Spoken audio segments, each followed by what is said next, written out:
Welcome to the kids' table, where the conversation is about fitness, but the maturity level is questionable. The one and only Gunnar Peterson. Then you've got Luke Milton, and then there's me. Weird if you do your own intro. Ladies and gentlemen, Jen Wiederstruck. So pull up a chair as we talk fitness, the business of fitness, and give a voice to trainers everywhere. It's informative, it's inspiring, it's where everybody wants to be. This is the kids' table. Today's episode is powered by YETI. Get in, get out, get going. What? Luke, did you get the YETI Shot Glasses I sent you? Oh my God, that kid looks so young. Oh, sorry, wrong phone. Is that yes? Phone. Okay. No, I actually love. I did send them to you, right? No, I definitely got them. I got my navy blue shot glasses. I've already used them. We had a Halloween party at the house, and I already got them out and really just stuck. Oh, good. I brought an extra set in case. We'll just keep them in the studio. No, it's amazing. I love them. Okay, so we're jumping in. We're doing another episode here with just digging into the Instagram questions. Yeah. We've all put it out to you guys that are listening and following, and we're gonna jump right in. There's probably like, I don't know, 24 questions that were viable. And we're only going to read the other ones. Yeah. Because they're super funny. Well, I don't want to put Luke on the spot. No, why don't you go first, though? Why don't you know what? Set the tone. No, I love it. And exactly what Gunnar said. And please keep these ones coming. No. There's an after hours show that we're going to do with most of the questions that we get. Hilarious. Haven't had this much attention in a long time. So thank you, boys, for that. We do a fun thing. We've got a text thread going, and we take screenshots of the questions that come in, and Luke said he got genned this time because he had so many filthy requests for dick pics. And some unsolicited sending of said pics. And sends. Yeah, so it's anyway. great. So on that, I'm going to start off with something that is a little bit more in our wheelhouse, and that's going to be up for debate, but a more fitness specific or fitness centric question. Okay. And I do hear this one a lot, so this is why I wanted to particularly address this one. From 13 Brooke Miller, I've heard you can do too much HIIT training, high intensity interval training, and it'll stall reverse your progress. True, and why? Question mark. Why I wanted to address this one, because I have heard this a lot of times, like adrenal fatigue. And what I want to say, and then I want to pass off to you guys as the experts as well, but so much of physiology is nuanced, and I don't believe that it's appropriate to say too much HIIT training causes adrenal fatigue. Too much HIIT training stalls progress. I don't actually believe that to be true. I believe there are so many other factors around intensity, around type of training, around nutrition, around recovery, around sleep, around all of those things that make it a very hard question to answer directly as far as a yes or a no. I don't believe so. All I do now is high intensity interval training, and I never feel like it's too much. I don't feel like my progress is stalled. In fact, for me specifically, my progress stalls or blows out if my diet's not right or if I'm drinking too much. Well, that's when Jen kicks me in the ass. I'm going to back you up. How many thousands of people go through Training Mate on a weekly basis? Yeah, so like over 500,000 people last year alone. And how many people have been stalling at a Training Mate? No, none. Zero. But that doesn't mean So like you're talking about personally, but like use the data. You run a HIIT training studio. You have openings in 17 locations? Yeah, 24, but yeah. Oh my God, sorry. Okay, so there you go. Yeah. You guys are close. My answer to that would be this. Try. Go ahead. Yeah. Try to kill yourself, honey. You're just not. It's like the people who say, well, I don't want to drink too much water. And I go, try to drown yourself. It's just not going to happen. That's irresponsible. Okay. If you're those people, right? Like hyponatremia, I get you can, but it's pretty tough. You will literally be symptomatic. If you have overtrained, if you have gotten to that level, like you will have similar symptoms to like a deep depression. Rhabdo, yeah. Well, no, not depression. Sorry, yeah. No. It'll be a very. You'll just know, and but there's only a certain population that's even going to flirt with rhabdo. They're going to talk, right? 100 times the people that talk about it have it. I'm mad that we're even talking about it now. Yeah, it's like Oh, really? Well, it's but it is. It's a touchy thing. What's the overtrain? I get people, you don't believe it. What about overtraining? When I go, I'm not big. Not that it doesn't exist in certain populations like Olympic hopefuls, galley slaves. It's that kind of thing. But at the end of the day, you're probably not one of those people. You might under recover. Yeah. Maybe. Fair. You might undereat. You might undersleep. You might under body work. You might under de-stress. You might under all those things. But you're overtraining, habitual overtraining, just beating the shit out of yourself all day, every day for hours. Super unlikely. I know Jen wants to move us on here, and I'll do Desperately. it. But I genuinely do want to make sure that people understand exactly. We also what know she's having her period, so she's like that. Yeah, I'm close. Almost. I'm on edge. Yeah. No, but it's really, really true. We sometimes take verbiage from different modalities and put them into our general life. And overtraining is one of those things that was really associated with a lot of athletic development stuff, with a lot of very intense training methodologies. And now we're putting it into it. Well, I did more than 10,000 steps. Is that overtraining? No, it's absolutely not. It is so rare to overtrain as an everyday athlete. I'll double down on what Gunnar said. It's not overtraining, you're under recovering. People aren't sleeping, they're not eating enough, especially all the women I work with. Those are the number 1-2 punches of things that they're doing to not take care of themselves. So it's like 10,000 steps a day doesn't matter. But also someone asking that question, they're setting up they're putting another wall up in their safety net, right? I don't want to do too much, so I'm going to do a little less. But try to do too much. You won't.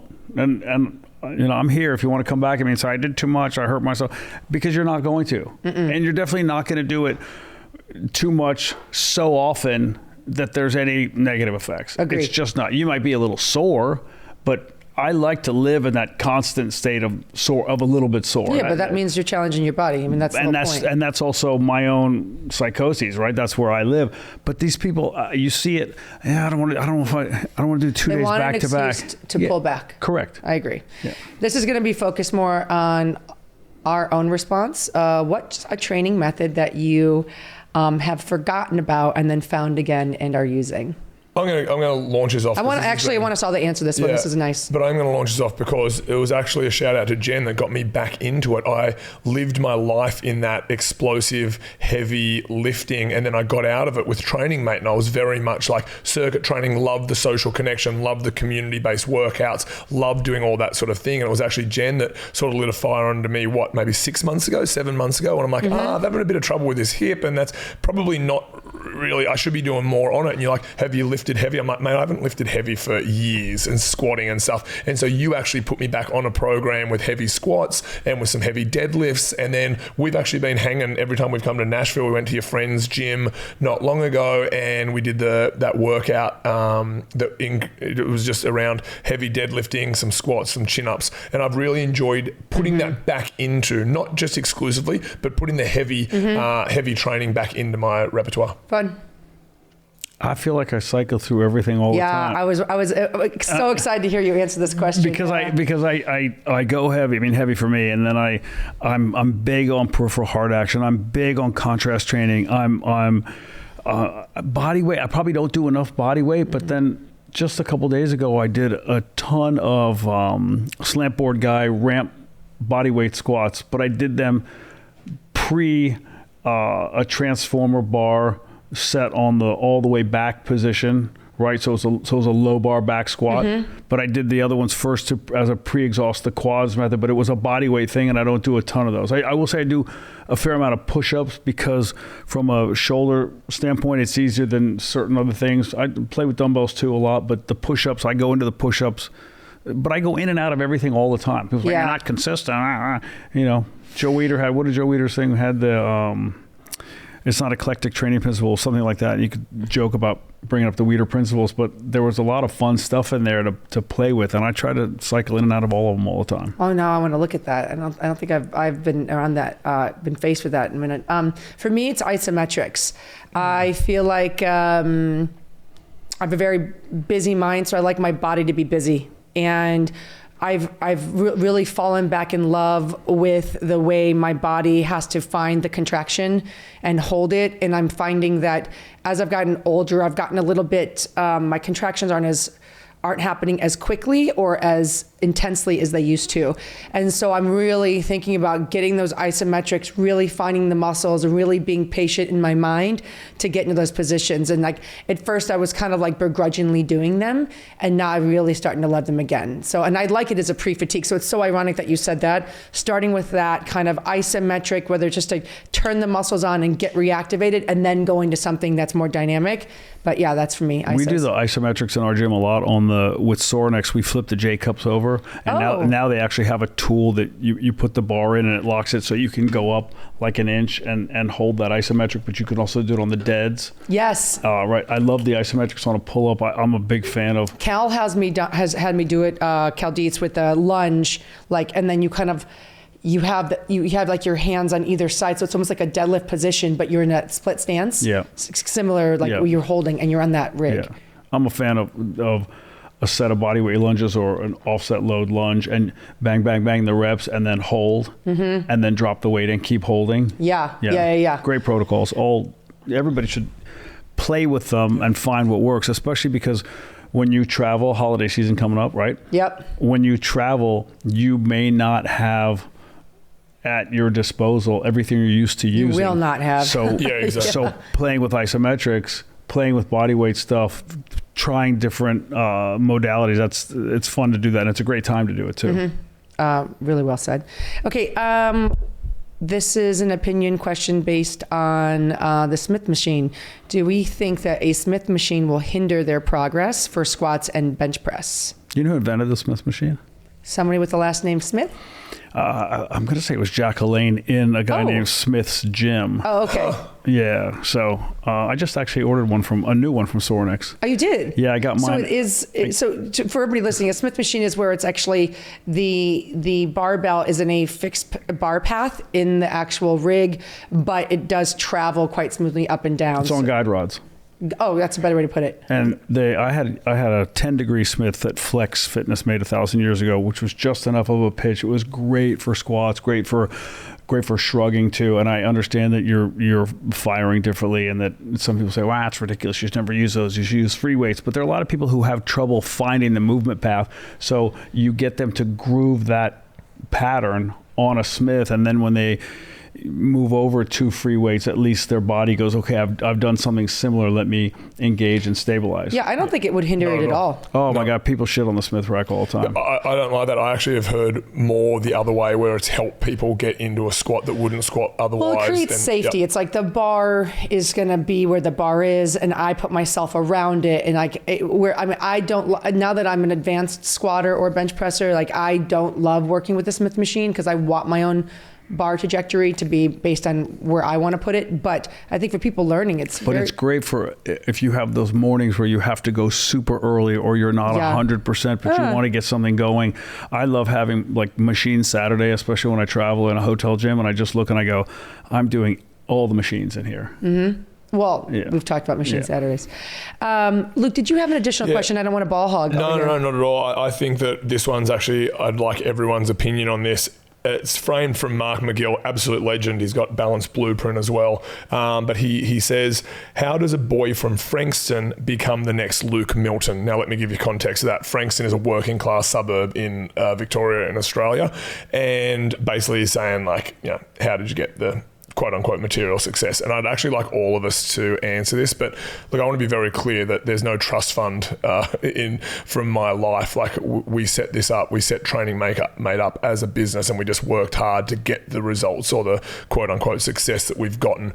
I believe in just have a passion, follow it, and seek out people that have done it beforehand and actually accept the help. Hit them up for some advice, some business advice, and then just always be curious in learning how to go and do it. I don't believe that how we are born is effectively how our stars are. We can change that at every single point, and I really want to go on record as saying, don't ever think that someone with quote unquote more money, more success, more anything has some magic pill that got them to do that. Bill Gates breathes the same oxygen as you do. Warren Buffett has the same arms and legs Yeah, but as you he's do. asking about Luke Milton. Yeah, but I think that that's just a metaphor for whatever success means to him. And I think that like following your dream, having a passion, being vulnerable and just going and actually doing it, that's how you change your stars. Don't think that, quote unquote, I'm not referring to myself as this, by the way, but don't think, quote unquote, rich people have got all the answers. They don't. They're human beings. Go and find some mentors, even if they don't know that they're mentoring you, to humanize success. Then I'd love you to be more specific about what you continue to inject into your days or your psyche to keep you living that path. I'll go before that. So as I was growing up, I had a guy that became like a second dad to me, whose name was Greg Willett. Now, Greg Willett was actually my player agent, but I came from a family where my dad's a cop and my mum's a dental nurse, and we never went without. I want to be very clear on that. Never went without, but we just didn't have extra. But we had a lot of other things. I had loyalty, I had love, I had safety, right? So I had all of that sort of stuff. But I used to always look at these other families that had certain material things, and I just thought that they had no problems in their life. I thought that they were perfect. Greg was the first guy that comes and grabs me, and he takes me at 13, 14 years of age, and he puts me into this private school called the Scots College. The Scots College would be the equivalent of like a Harvard-esque type thing, or like an Eton or something like that, where it was some of the wealthiest families in Australia. So then from that, I became really good friends with a guy who came up with a lot of the jingles in Australia. They had a private beach, they had everything. But then I realized he was just a human being, right? And then effectively fast forward a few more years later, I met Kerry, who's my wife, who's from a very different upbringing than I did. And Kerry's stepdad is one of the leading professors of all time and was instrumental and probably one of arguably the most respected orthopedic surgeon in history almost. And he humanized success for me. And he was the first person at that level that genuinely believed in me. And that gave me permission to go and be successful. Carrie's dad? Stepdad. Okay, you lost me on the journey. I'm with you. Yep. You were talking about the guy that brought you to that special school, Yep. and then I got a little lost in between. Humanize success. Okay. Go and find, and if I can be that for anyone in any point in my life, that's what I want to be. I had this false narrative that rich people were just going to be rich, that rich people had some magic pill, that you were born into it, that's what their destiny was. And that's not true. You can go and work, you can go and change your stars, you can go and do all of that sort of thing. But what I'm saying is the point of difference and the breaking point for me was I found people in my life that became accidental mentors, and they humanized what success was. And then they made it possible for me because I started getting them, and I started to actually see them as human beings. And then that came into LA. Yeah, because if you're like, it's the rich person pill, you're like, well, that's not me. That's never, so that won't be me ever. Look, I caught up with a guy who'd become a client of mine 13 years ago when I first moved to LA, Les Moonves. And I caught up with him not long ago, and we all sat around. His wife, Julie, they're dear friends. They're the most amazing, beautiful people ever. And I actually said to him a few months back, talked about him as though he was an accidental mentor, because I was getting more out of him as a client than he was getting out of me as a trainer. And I was watching the way he talked and the way he moved, and he was so generous with his time and his mind, and I would just listen. I was just this sponge absorbing everything, and I got to travel with him, I got to work with him, and I love that guy so much. And I'm like, you didn't even know you were a mentor to me, but you were a mentor to me. And he was like, oh, great. Like, thanks so much for telling me. And I don't want to get personal on him, but it's like, that's what it was for me. That's how I got out of Bangor, right? Not there's anything wrong with it. I'm very grateful for the way I grew up. In fact, I wouldn't swap the way I grew up for anything. But then those guys became these accidental mentors for me. I just had the ability to be able to go and take some of the things that I learned and put them into practice and go and believe in myself, because these guys believed in me. And it wasn't like, you're just a trainer, because you hear isn't that part of that success as well? Absolutely. It's someone believing. It's someone being like, yeah, you have the thing, keep going. Yep. If you're still training with a plastic shaker bottle from 2012, it's time. The YETI Rambler with chug cap is built like a tank, keeps ice all day, and it doesn't leak all over your gym bag. It's so light, yet still so durable. Guys, I literally spend so much time with this, I think my family's getting jealous. Grab one and stop making hydration harder than it needs to be. YETI.com, get in, get out, get going. So how do you become Gunnar Peterson? No, I'm hearing what you're saying. I'm thinking, how do you distill that all down so it's not so much for someone? I think my takeaway is follow your passion and work hard and ask questions and don't be afraid to reach out to people. And sometimes it's not the people that are in your immediate circle that are going to have the answer, and it's others. And maybe you can't ask them directly, but you can ask questions and they're going to tell you stories or anecdotal things that you can apply to what you're going through or what you're trying to surpass. And I think, just keep your ears open. Like you said, did you say stay vulnerable? Yeah. Yeah, I think that's huge. Yeah. Like if you go in knowing it all and you have this clear-cut path, I mean, cool if you're that guy, but that's tough, or that girl. But I don't, I just started training people when I was 28 years old. And I don't mean to cut you off, but it wasn't always A-list celebrities. No, come on, dude. And in the beginning, I think for me, it's take all comers. I want anybody, like, correct. When I was a fat kid and found fitness, and I understood that I was in control and I could change my little fat body and make it what in my mind's eye I saw it becoming, and I'm at the helm. I couldn't wait to share that with fucking anybody who would listen. Like, hey, you don't have to be that way if that's not how you want to be. Because if I were that way, I wouldn't want to be that way. But maybe you. And I just wanted to share it, and it was anybody. That goes back to your passion. You're like, I just want to share this thing. I just want to share it. Anybody. I don't want to help. But it started with working out with different people, and somebody would ask you a question in the gym. When they see you there all the time, they ask you a question. Why do you do this? How do you do that? That kind of thing. And I'm also asking those people. I think I knew, I had, so I used to go to Gold's Venice 4 a.m. In LA. I lived in Koreatown, and my then roommate, we woke up at 3:15, drove to Venice, trained from 4 to 6, showered, drove, and I had a job in TV production out in the valley. Oh. Right, and I'd be out there all day, and then I'd drive back to Korea. That was the whole cycle. But I would see Mike O'Hearn and Charles Glass in their cars waiting for the doors to be unlocked, the same as I would. Didn't speak to them, there's a nod, but after they see you for a long time being a regular, you're sort of in that, you're not them, and I'm not trying to coattail on them. No, but they're not you either. But I'm nobody. They were already established. They were ahead of me. They were in essence paving a way for me. But you give them a nod, and then you'd see them out of there at a trade show or something like that. And then there's there's that guy. He's also at trade shows, and you're not necessarily developing a friendship, but people are seeing that you're that guy and you're that passionate person or that girl, and you then. You're not an authority or an expert, but you can speak to your own experience in that world because it's authentic.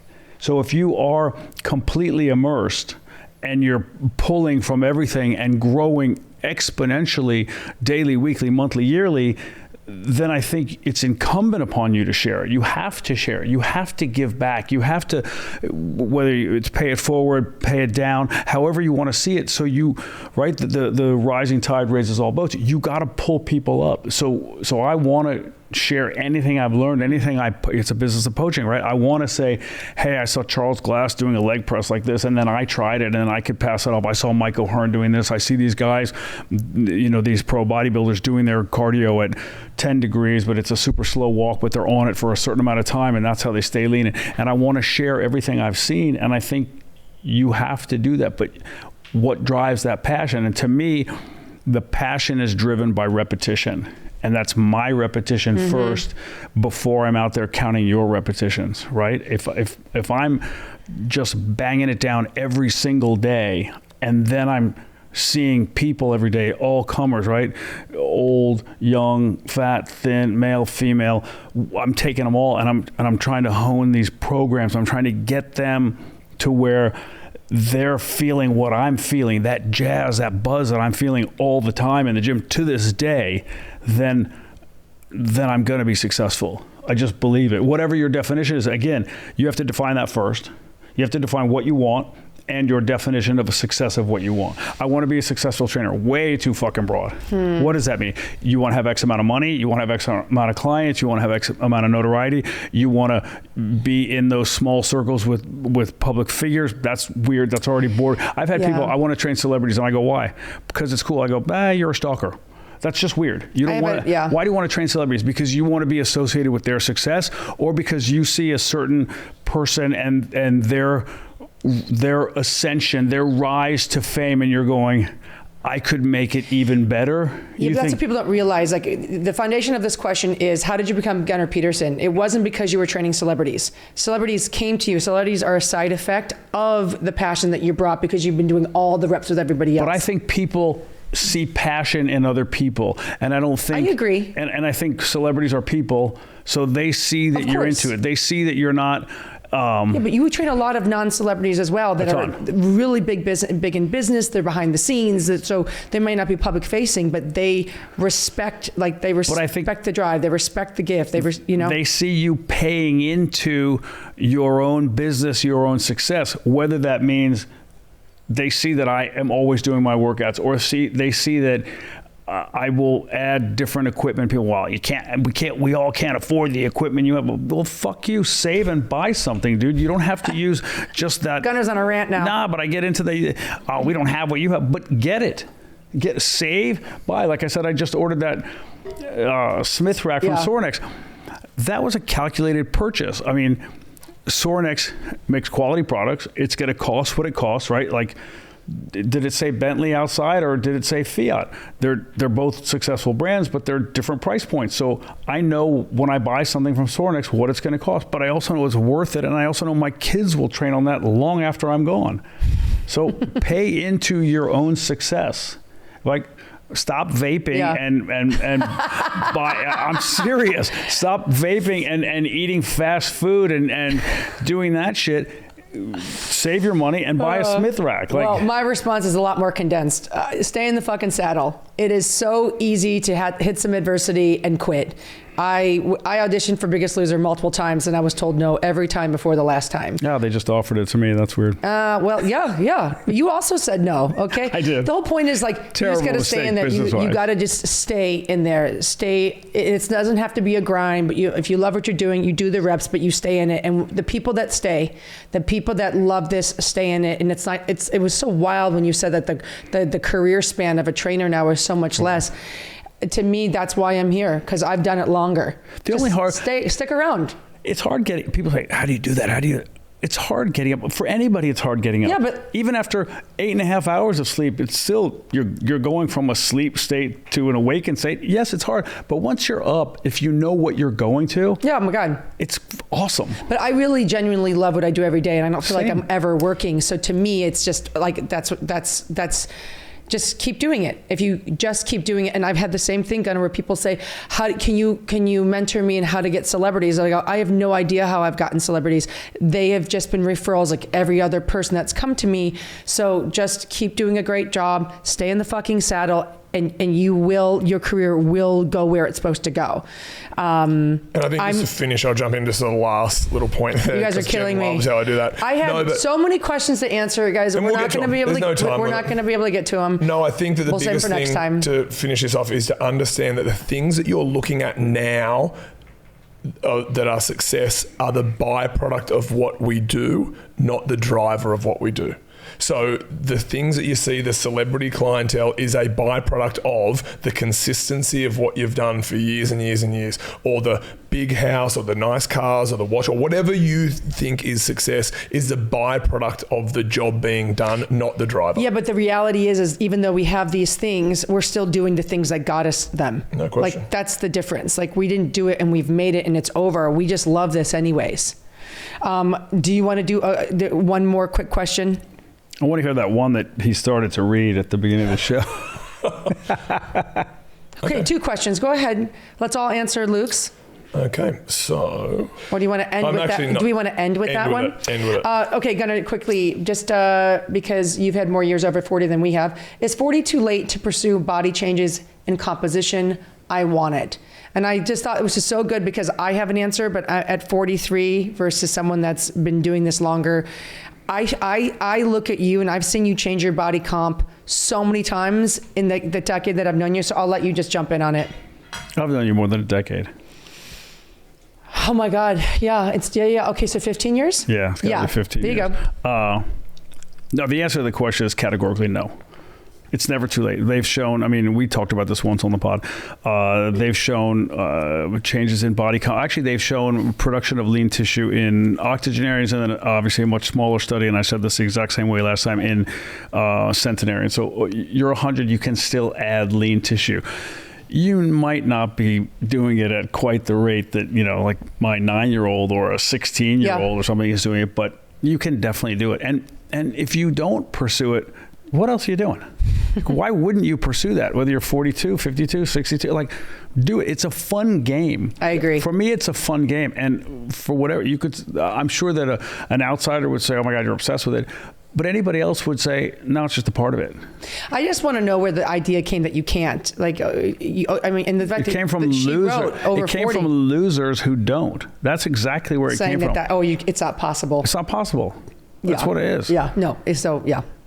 Beautiful. Perfect answer. Go ahead, Luke. Yeah, 100%. I'm case in point. No, but case in point, you can change it over 40 because I've done it. I play around with it all the time. And you've already gotten leaner in the last 6 months, and you're 43 now. Yeah, I'm 43, and then people are like, oh, do you do peptides? I'm like, I actually have got nothing against it. But whilst I can still transform my body physically, I'm not going to do it. If and when that time comes, then I'll start to explore that. But again, the same thing. You and I got together. You set a little program for me. No, I'm not being I'm not being sarcastic on this one for once. And within 2 weeks, my body comp changed drastically. I'm like, man, you can still do it. You just got to. The reality is consistency. You just have to have the discipline. Let me go with that because that is so similar to something that happened to me, and it was a person I trained, very well known, and he said to me, and I'm not going to do his voice because then you'll know, and I'm not going to say his name because then you'll know, and he said, you have to get on shit. And I said, hang on. I said, every morning I do this 2-second Terminator scan in the mirror. And I said, Terminator on purpose, right? And whatever I don't like, right? My first thought is, okay, I'm going to fix that. How am I going to change that? And then I go, is my training on point? Is my nutrition on point? Is my hydration on point? Is my stress management on point? Is my sleep on point? And it's always 2 are off. And they're not like zeros. I like that, Gunnar. Right? So really it's pilot error. And it comes down to, that's on me. If I fix them all, everything is fine. And I can control it. And it's the way I want. And I like what I see. Obviously, you still want to, take it another notch. At least I do. But if I ever can say all of those things are on point, and it's a week steady, they're all on point, I've had no slip-ups, and nothing's changing, I'll consider the peptides. That's always been my response. And the guy goes, why wait? You're going to go on them anyway. And I go, I don't know. For me, I just want to know that I maxed it out as much as I could, and then I reached out for that. That's a great response. I like the Terminator scan. And like you, I have nothing against them. Do you all day? I know guys taking all kinds of stuff, tons of people, and I'm so happy for you. Right now, I feel like I'm still in the driver's seat, and until I convince myself that I'm not, I'm just all natty like Mike O'Hearn. Dude, is there like a bromance? This is the 4th time you said his name in this podcast. No, it's the 2nd time. We'll get a count. I think 4. Yep. Oh, let's just call it. Nah, we don't even have to read that. You don't have to read that. No, you don't have to. It's filth. Hey guys, it's filth. Like, subscribe, comment. And just know you always have a seat at the kids' table. Well, you survived another episode. Congratulations. Now go and follow the show, subscribe to the show, like the show, comment on the show, download the show, leave a 5-star review for the show, or any review really. We'll take what we can get. Okay, Luke, they get it. This was the kids' table. See you next recess.